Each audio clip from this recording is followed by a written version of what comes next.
episodio más del podcast Ciencia de la Fertilidad. Como hemos estado viendo, estos episodios son especiales dedicados al Congreso. El día de hoy me acompaña nuevamente mi amiga Moni y un súper invitado, el doctor embriólogo Diego. Ahorita se los presento. Vamos a hablar de un tema muy interesante que son todas estas pruebas de invasión, diagnósticos genéticos. Diego, gracias por estar aquí con nosotros. ¿Cómo regresando el día? No. Diego actualmente es el subdirector de Genomics Prediction y que ahorita por su experiencia vamos a hablar de todas estas pruebas. Entonces, justo ya lo platicábamos detrás de cámaras, de cómo la tecnología, pues esta inteligencia artificial y todo el desarrollo del test ha venido cambiando como vemos la reproducción, no sé, en los últimos 10 años. O sea, ¿qué concepto tú tienes de todo lo que tenemos ahora disponible? O sea, lo decíamos ayer con los axons y con el doctor Loret, o sea, ¿qué características puede de todo lo que tenemos realmente generar un impacto en nuestros resultados? Claro. Y bueno, muchas gracias porque este es un congresazo. No, nada que envidiar a eso, a la MMR, a la SRM. Entonces, pues, no será tu invitación. Y bueno, hablando un poco de lo que me pregunta Mónica, digamos, puedo mencionar las dos caras de la moneda. Porque tiene la parte positiva y tiene la parte del lado oscuro. Entonces, la parte positiva que es que la biología, por ejemplo, el ejemplo del PGTA, que en algunos países se considera obligatorio. La biología es indiscutible, porque sabemos que la edad materna está correlacionada con la neoproteína embrionaria en ovocitos, o sea que viene del ovocito. Eso es indiscutible porque ha sido documentado miles de veces. ¿Qué es lo que pasa? ¿Cómo esa biología que sabemos que está ahí, la vamos a traducir en una técnica que vamos a comercializar? Entonces, el lado positivo es que en muchos centros, por ejemplo, yo llevo 10 años trabajando en PGT, trabajé en una clínica en la cual hacíamos 8.000 ciclos anuales y se observaba las tasas por transferencia, una diferencia altísima cuando decía una transferencia euploide, o sea, de 70% y cuando no, pues hasta de 30 o menos.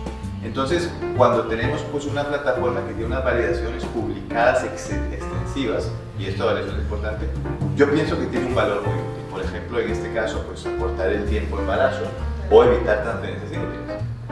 Esa es la parte positiva. ¿Qué es lo que pasa en la parte negativa al lado oscuro? Digamos, las ganas o ese ímpetu de querer comercializar sin haber probado ni haber validado los estudios y estas pruebas. ¿Por qué? Porque, infelizmente, a pesar estamos en una industria muy innovadora, muy bonita, tenemos una gran pasión, pero es muy lucrativa. Tenemos un conflicto de interés muy grande y todos en este conflicto somos cómplices de esto. ¿No? Entonces yo pienso que eso ha sido uno de los motores que ha causado pues, que se nos hayan vendido, por así decirlo, algunas mentiras. Por ejemplo, acuérdense todo lo del tema de mosaicismo en embriones, o sea, cuántos embriones no se desecharon, ¿no? Que tenían un potencial reproductivo, embriones que ponían en los reportes caóticos. La gente los consideraba como anormales. Cuando hoy por hoy sabemos con reviews de embriones caóticos de que eran euploides o aneuploides, dependiendo de la edad materna. Caóticos era un no resultado. ¿Y cuántos embriones botamos en la basura por eso? El ADN mitocondrial, ¿no? Que el mitoscore, el mitogreco, que mucho se comercializó, al final vimos que no servía absolutamente para nada. Entonces la conclusión es esa, que cuando queremos comercializar simplemente para hacer dinero, no sé qué, ahí pues estamos dañando a nuestros pacientes y nuestra reputación como industria. Por tanto tenemos que ser muy estrictos en fiscalizar estas validaciones. Es que también considero que esto es como mucha individualización, o sea, no podemos generalizar. Y una de las cosas que yo veo que se nos puede estar regañando, que lo he visto, creo que en muchas ocasiones nosotros mismos como biólogos no tenemos el conocimiento de la metodología de procesamiento o la forma como se procesa. Y entonces cuando tenemos un resultado, queremos interpretar algo que a la mejor no sabemos. Entonces, ¿dónde entra la parte de genética, la parte de biología? Pues ahí la recomendación que yo haría, porque esto es muy cierto, es que cuando ustedes, digamos en el caso del PDD, en caso de que quieran, digamos en su día a día, no limitarse a recibir ese PDD, porque al final que recibe el biólogo un PDF, una etiqueta que le dice este biosistema, ¿no? Entonces, lo que yo siempre recomiendo es que haya un diálogo, un canal de comunicación muy fuerte entre el laboratorio del PGT y el laboratorio del radiología, ¿no? Porque como dices, el médico, yo diría incluso la paciente, debería saber la tecnología que te estoy vendiendo. No estoy ofreciendo del vendedor A, B, C, cualquiera diferente, porque cada vendedor es diferente. Entonces, mientras quede claro que esta tecnología tiene esta función, esta puede hacer esto no lo puede hacer, yo pienso que no lo veo mal ofrecerla. El problema es cuando simplemente nos quedamos que PGTA todo es igual y nos quedamos con su PDF y claro, simplemente pues esto lo descartamos, no cuestionamos nada. Y lo importante es siempre conocer la química. Yo sé que no todos podemos ser expertos de nada, pero no hablando de hormonas no sé absolutamente nada, pero ahí tenemos a tomar la herida entre colegas y ahí es donde como expertos pues tenemos que venir a congresos y establecer esos canales de comunicación.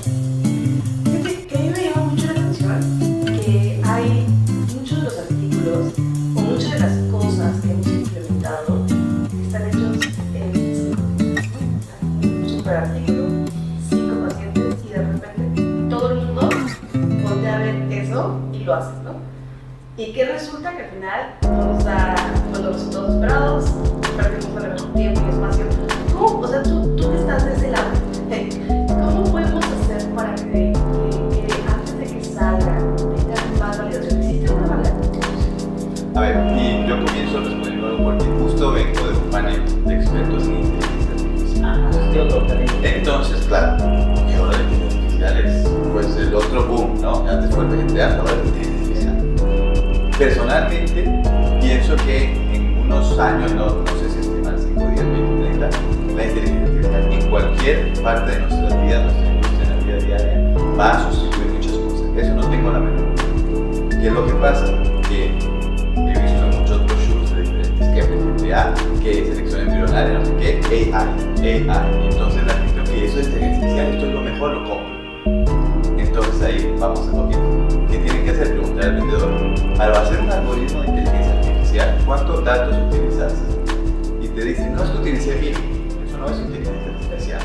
Inteligencia artificial es hablar de millones de datos. O sea, fíjense, por ejemplo, en mi experiencia, nosotros tenemos un laboratorio relativamente joven. Comenzamos a comercializar PGT en 2018. Y fíjense que hemos procesado, yo creo que hasta 60.000 muestras de electrofectodermo. Y no nos atrevemos ni por lo más mínimo a hacer inteligencia artificial porque 60.000 datos no es nada para inteligencia artificial. Para tener algoritmos con un valor predictivo alto, tenemos que estar a de cientos de miles. Sé que es difícil, pero lo importante es lo que yo amo, que es la investigación, ¿no? Y eso pues porque los papers se publica de todo, hoy por hoy. Y no podemos pretender que lo que un centro de pocos datos va a ser extrapolable. Oye, y de ahorita que dijiste eso, todavía hay mucho que hacer con PGT. O sea, hacer un debate de investigación. O sea, sin pasar a inteligencia artificial, siento que se pasó muy rápido al otro término de inteligencia artificial, pero esa limitación de la parte invasiva, de la biopsia embrionaria, o sea, hay algo que podamos ofrecer todavía con mayor ciencia de especificidad. No lo sé, si se está trabajando en eso. O esto justo, ¿no? De las micro, o sea, cuando que ya no deberíamos llamar mosaicos, sino Los números de copia intermedio. números de copia. Exacto. Sí, gracias. Bueno, vamos a ver. Yo tengo unas opiniones bastante, a veces controvertidas, pero a ver. Yo pienso, el PGT, como cualquier tecnología que estamos en nuestro campo, si hacemos una industria joven, ¿cuántos años cumplió Luis Brown ayer que fue el día del empleo? No me acuerdo, pero no más de 50, ¿no? Que eso es una industria relativamente joven. Entonces, ¿por qué digo esto? Porque el PGTA hoy por hoy no es lo mismo que el PGTA que se hacía hace 20 años.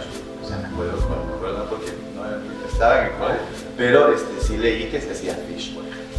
Sí. ¿Cuántos? Eso, o sea, al final el valor predictivo era, no digo nulo, pero muy bajo, ¿no? Hoy por hoy ya tenemos tecnologías que nos dan hasta 800.000 puntos de datos de una biopsia de electrofectodermo. Entonces, para contestar tu pregunta, es algo que va a seguir puliéndose. Pero yo pienso que hoy por hoy varios vendedores ofrecen tecnologías bastante aceptables para lo que es, pues, utilizar de rutina. Yo pienso que el futuro del PGTA, hacia donde vamos, obviamente que lo ideal, porque yo comencé como embriólogo, es no tocar el embrioncito, ¿no? Pues no invasivo. Pero ahora que he desarrollado una carrera con PGTA y cuando hay entrenamientos muy buenos de biopsias y hemos visto que cuando se hace bien las cosas, pues no se compromete el potencial reproductivo.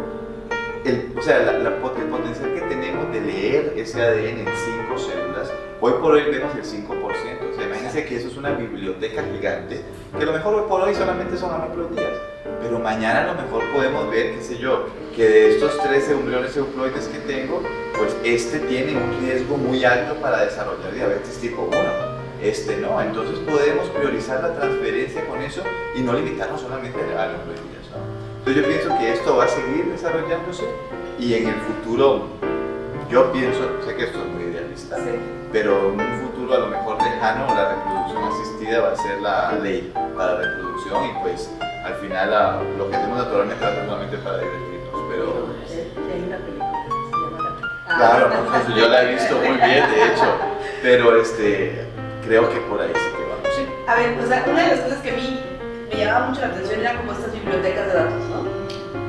Y creo que hay tanta información que a veces yo pienso, pero ¿cómo se traduce? O sea, ¿cómo? Ahorita no sabemos todavía cómo traducir a lo mejor estos datos en si se va a convertir en algo o no, ¿no? Que tal vez, o sea, no sé, siempre veo como que tal vez yo era mosaico y no hubiera traducido, ¿no? Entonces ahí es lo que vamos a eso, cuando esos algoritmos se hacen antes de comercializarlos, existen años de trabajo. ¿Por qué? Porque tenemos que incluso hacer estudios de cuando transferimos esos embriones, pues que nazcan y monitorear el desarrollo de estos bebés y ok, ahora sí estamos seguros, ¿no? Entonces sí, yo es que soy muy necio en validaciones, ese tipo de cosas, porque sí en nuestra industria pues a veces nos vamos muy rápido.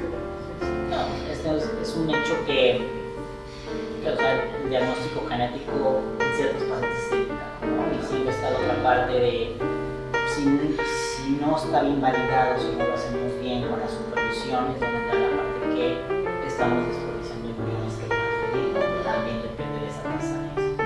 Oye, digo, ya para terminar y no tomar, tú que vienes de fuera y la verdad nos has acompañado últimamente en muchos congresos, pero también tienes la oportunidad de ir fuera de México, ¿cómo ves a la asociación? ¿Cómo ves a México? El rumbo que está tomando, qué nos falta, tu punto de vista y la parte que de nosotros que nos analizas en lo que estamos analizando. Claro. Pues dos cosas. La primera es, y esto no es por echarles flores, porque menos no podía tener libre expresión, así que voy a ser muy sincero. Ayer estoy hablando con el doctor Antonio Capalvo, Mina Popovic, que también son internacionales, y la doctora Lavata, y coincidimos de que no tiene nada que envidiar a la SRM. Es más, este congreso, como no es tan gigante como la envergadura de SRM de Eschle, usted no sabe la calidad de los debates que hemos tenido en las sesiones.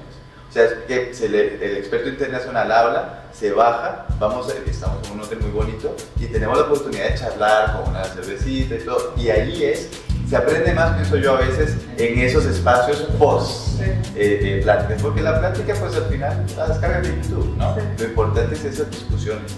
Entonces yo pienso que pues la MMR tiene mucho potencial, lo está haciendo muy bien.